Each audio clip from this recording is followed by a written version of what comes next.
Hello students, welcome to our YouTube channel MateZ Exam, a place where we prefer smart work over hard work। तो देखो आज का जो अपन का topic है एंड गेम केमिस्ट्री सीरीज का है। ठीक है, ये एंड गेम्स केमिस्ट्री सीरीज का, और इसमें कौन सा नया टॉपिक है, classification of elements and periodicity in properties. ठीक है, इससे एक क्वेश्चन आते हैं तो आपको यहाँ पर क्या किया जाएगा, इंपॉर्टेंट क्वेश्चन बताया जाएगा। आप क्या करोगे, वीडियो को पॉज करो, आप खुद से सॉल्व करो, फिर जब आप सॉल्व कर लोगे फिर वीडियो को रिज्यूम करके फिर आप आंसर चेक कर सकते हो। इससे क्या होगी, आपको पता चलेगा कि आपका लेवल क्या है प्रिपरेशन का। ठीक है, चलो शुरू करते हैं। तो जो फर्स्ट क्वेश्चन है, the successive ionisation energy of element X is given below. ठीक है, आयनाइजेशन एनर्जी क्या होता है, the amount of energy required to release an atom, जो आउटर मोस्ट इलेक्ट्रॉन जो रिलीज होंगे, ठीक है, वहाँ से उसको निकालने में जितनी एनर्जी आपको प्रोवाइड करनी पड़ेगी उसी को आप क्या बोलोगे, आयनाइजेशन एनर्जी बोलोगे। तो ये आयनाइजेशन एनर्जी वैल्यू दिया हुआ है। ठीक है, आयनाइजेशन, ये जो फर्स्ट आयनाइजेशन एनर्जी है वो क्या है, 250 है। उसके बाद कितना है, 820 है। फिर जो थर्ड आयनाइजेशन है, यानी थर्ड इलेक्ट्रॉन को जब रिमूव करोगे तो कितना एनर्जी देना पड़ेगा, दैट इज 1100 किलो जूल पर मोल। और जो फोर्थ इलेक्ट्रॉन को है उसको रिमूव करने के लिए कितना देना पड़ेगा आपको, 1400 किलो जूल पर मोल। तो अब देखो यहाँ पर सबसे ज़्यादा डिफरेंस किधर नज़र आ रहा है आपको, सबसे ज़्यादा difference ionisation energy first and ionisation energy second के बीच का डिफरेंस नज़र आ रहा है। ठीक है, तो अब देखो इस पर समझना क्या होता है। मान लो कि अगर आपके पास ये एक न्यूक्लियस है, ठीक है, न्यूक्लियस के अराउंड क्या है, सेल्स है। एक सेल ये हो गया, सेकंड सेल ये हो गया, मानते हैं। ठीक है, अब देखो आउटर मोस्ट ऑर्बिट में जो इलेक्ट्रॉन्स होते हैं, ठीक है, यहाँ पर जो आपके इलेक्ट्रॉन्स होंगे,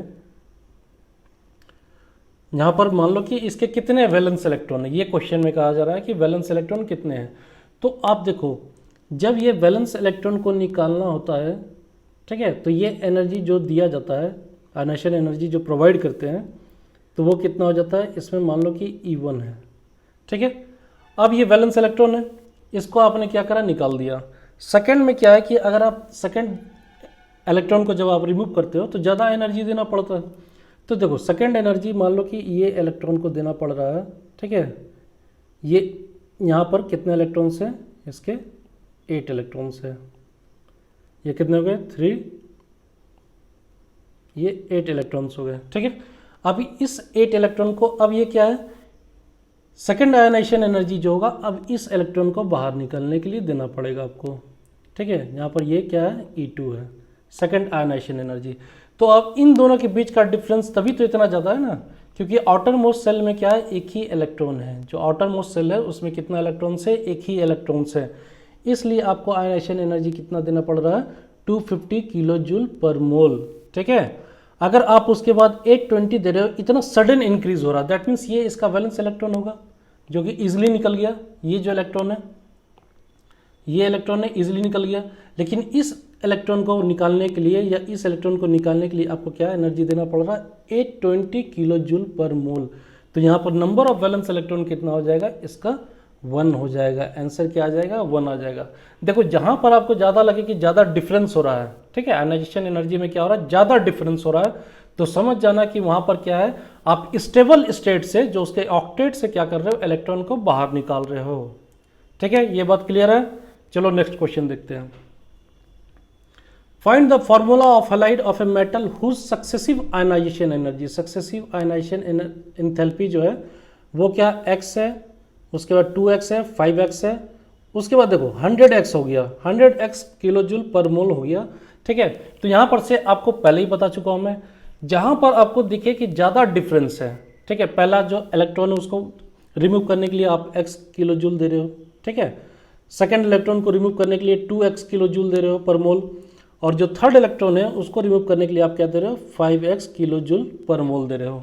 ठीक है, लेकिन देखो यहाँ पर क्या है, अगर आप फोर्थ इलेक्ट्रॉन को जब रिमूव करते हो तो 100x किलो जूल देना पड़ रहा है।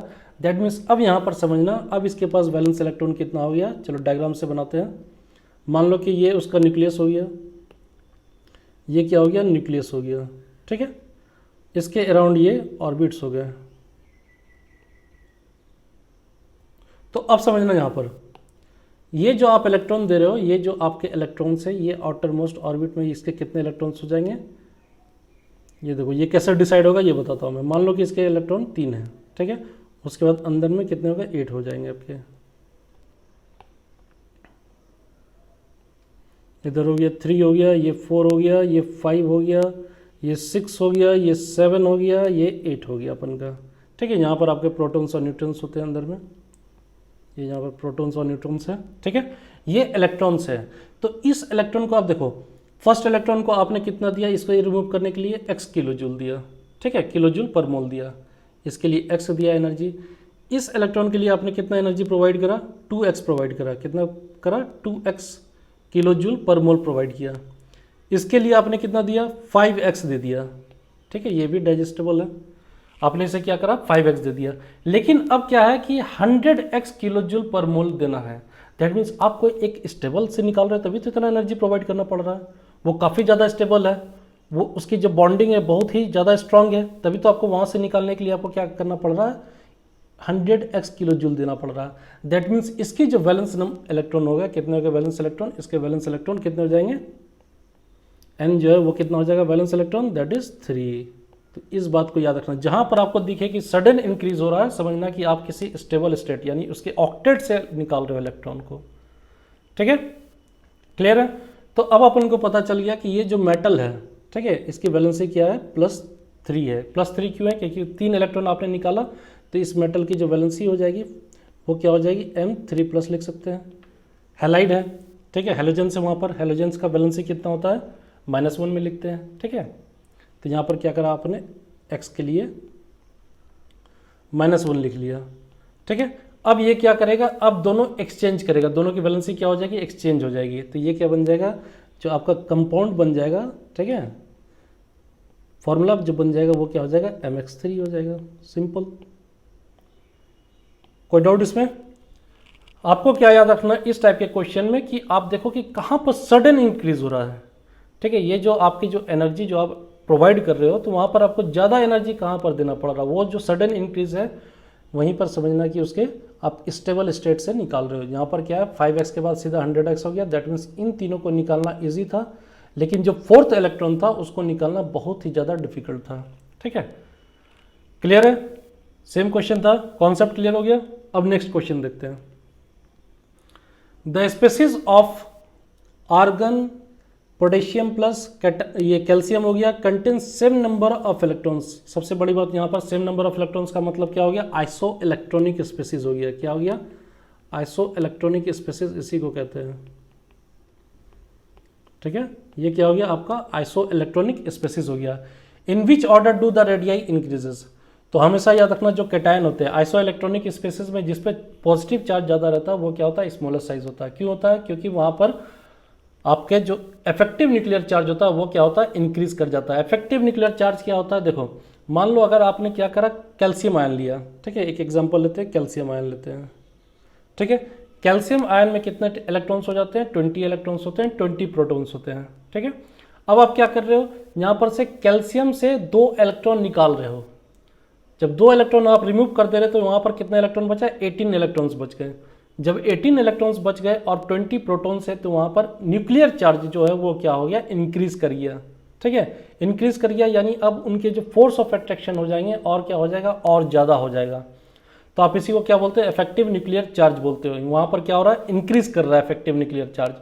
इन दैट केस जो कैटायन होते हैं विच मोर पॉजिटिव चार्जेस, ठीक है, तो वो क्या हो जाता है, वो ज़्यादा स्मॉलर इन साइज हो जाता है। ये सारे आइसो इलेक्ट्रॉनिक स्पेसीज है, सब में कितने इलेक्ट्रॉन्स हैं, यहाँ पर सब में 18 इलेक्ट्रॉन्स हैं, क्लियर है। तो अब देखो यहाँ पर सबसे ज़्यादा बड़ा कौन सा हो जाएगा, तो यहाँ पर कैल्शियम सबसे स्मॉलेस्ट हो जाएगा। क्या हो जाएगा, कैल्शियम सबसे स्मॉलेस्ट हो जाएगा।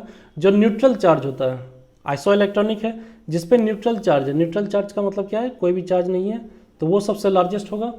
उसके बाद जिसपे एक पॉजिटिव चार्ज होगा वो होगा। उससे सबसे छोटा कौन सा हो जाएगा, जिसपे 2 पॉजिटिव चार्ज है, यानी यहाँ पर क्या हो जाएगा, ये आंसर आ जाएगा आपका। यहाँ पर कौन सा टर्म आता है, इफेक्टिव न्यूक्लियर चार्ज आता है, ठीक है। और वही अगर एनायन की बात करें, मान लो कि अगर कोई एनायन है, जैसे कि आपने क्या करें, यहाँ पर एक क्वेश्चन ले लो, एनायन के टर्म्स में ले लो। एक आपने ले लिया फ्लोरीन माइनस, ठीक है, एक ले लिया आपने फ्लोरीन और एक फ्लोरीन प्लस। तो अगर इसको अरेंज करना हो तो सबसे ज़्यादा यहाँ पर किसका साइज हो जाएगा, F माइनस का चार्ज होगा, इसकी साइज सबसे ज़्यादा होगी। ठीक है, उसके बाद कौन सा होगा, न्यूट्रल स्पीसीज होगा, उसके बाद जिस पे पॉजिटिव चार्ज है वो होगा लास्ट में। ठीक है, तो ये एक एग्जांपल भी समझ में आना आइसो इलेक्ट्रॉनिक स्पेसिस के टर्म्स में। ठीक है, यहाँ पर समझ में आ गया। अब देखो, cations are smaller than their parents atom due to higher effective nuclear charge. याद रखना, जो कैटायंस होते हैं वो अपने पेरेंट्स से क्या होते हैं, स्मॉलर होते हैं due to higher effective nuclear charge. वहीं एनायंस क्या होते हैं, लार्जर होते हैं due to less effective nuclear charge, lower effective nuclear charge than their parents atom. ठीक है, तो यहाँ पर समझ में आ गया, क्लियर हो गया। अब नेक्स्ट चलते हैं, what is the value of electron gain enthalpy of sodium plus. ठीक है, इलेक्ट्रॉन गेन ये इंथैल्पी के बारे में बात हो रहा है, जिसमें sodium plus if first ionisation energy of sodium is 5.1 electron volt. ये कितना है, 5.1 इलेक्ट्रॉन वोल्ट है। ठीक है, तो यहाँ पर सिंपल है, ज़्यादा कुछ नहीं करना। देखो, इलेक्ट्रॉन गेन इंथैल्पी क्या होता है, अगर कोई एटम में, ठीक है, अगर कोई किसी एटम में एक इलेक्ट्रॉन ऐड हो जाए, ठीक है, जितनी एनर्जी वो लिबरेट करेगा उसे आप क्या कहोगे, इलेक्ट्रॉन गेन इंथैल्पी कहोगे। क्या कहोगे, electron gain enthalpy, that is positive, क्योंकि एनर्जी क्या हो रहा है, रिलीज हो रहा है, तो वहां पर क्या हो जाएगा, नेगेटिव हो जाएगा। ठीक है, क्लियर है। कोई भी बॉन्ड फॉर्मेशन में क्या होता है, एनर्जी रिलीज होती है। तो यहां पर क्या हो गया, सोडियम एटम Na+, ठीक है, Na+ का निकालना अपन को, इलेक्ट्रॉन गेन इंथैल्पी, ये एक इलेक्ट्रॉन को गेन करेगा प्लस एक इलेक्ट्रॉन करेगा यहाँ पर से, और ये क्या होगा, न्यूट्रल एटम में चेंज हो जाएगा, न्यूट्रल सोडियम एटम में चेंज हो जाएगा। ठीक है, ये क्लियर है, ये इलेक्ट्रॉन गेन इंथैल्पी है। तो यहाँ पर क्या होगा, कुछ एनर्जी रिलीज होता है, तो कितना एनर्जी रिलीज होगा वो देखेंगे। तो आपने क्या करा, अगर आप इसी को रिवर्स लेते हो, मान लो कि सोडियम से आपने क्या करा, एक इलेक्ट्रॉन माइनस किया। ठीक है, तो आपको कितना एनर्जी प्रोवाइड करना, ये क्या बन जाएगा, Na+ बन जाएगा। और ये इस कंडीशन में है, इसे आप आयनाइजेशन एनर्जी कहोगे।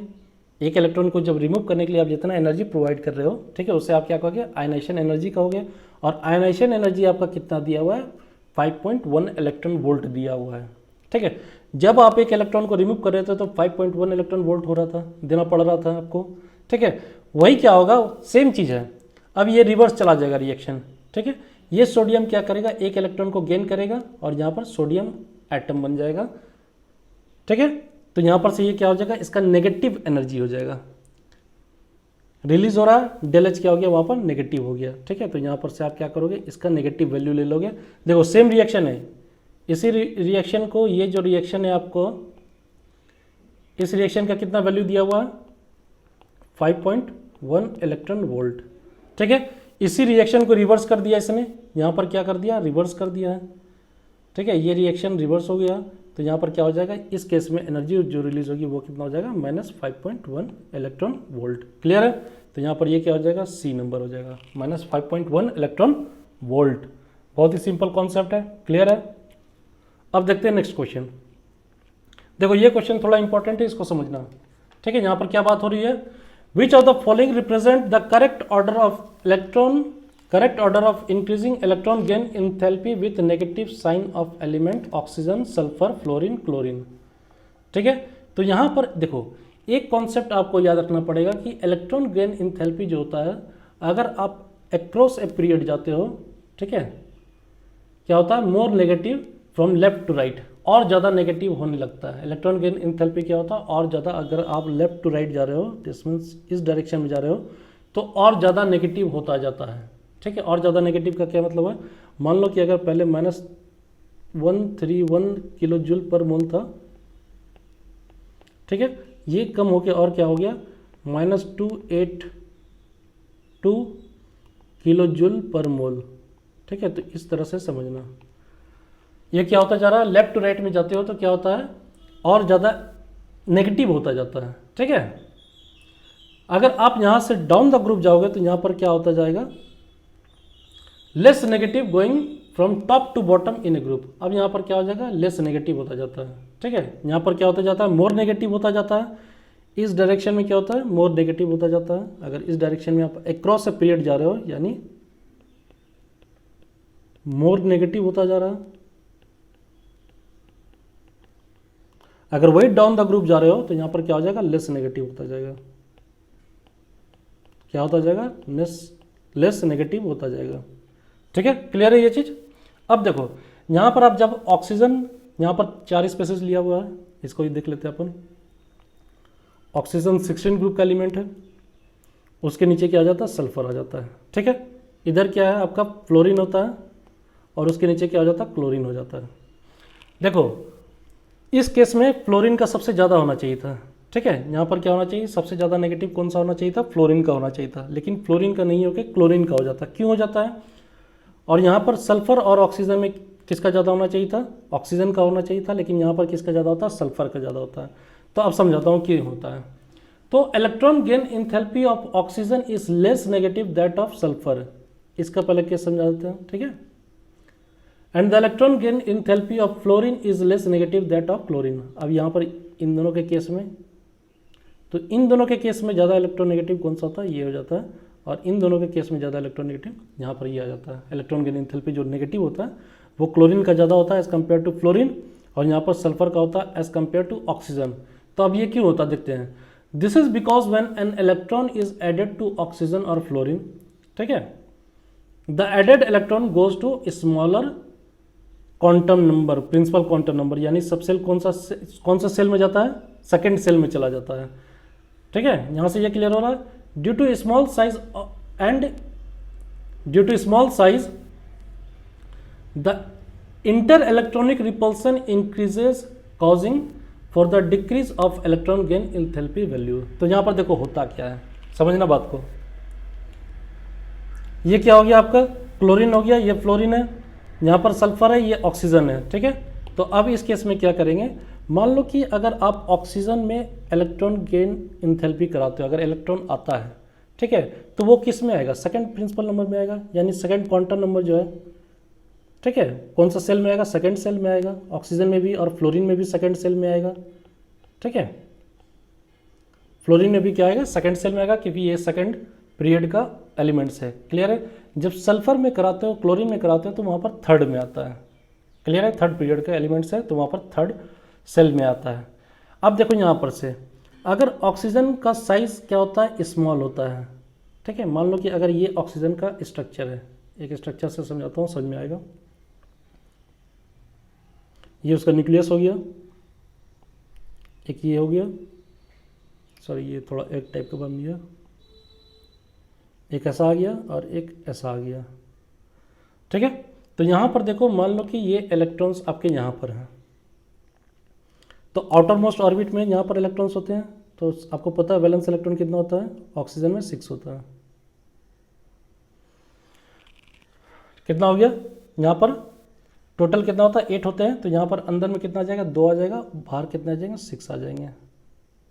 ठीक है, तो अब यहाँ पर क्या हो जाएंगे, 6 हो जाएंगे, 3 4 5 एंड दिस वन इज 6। ये क्लियर है, ये ऑक्सीजन का बन गया आपको।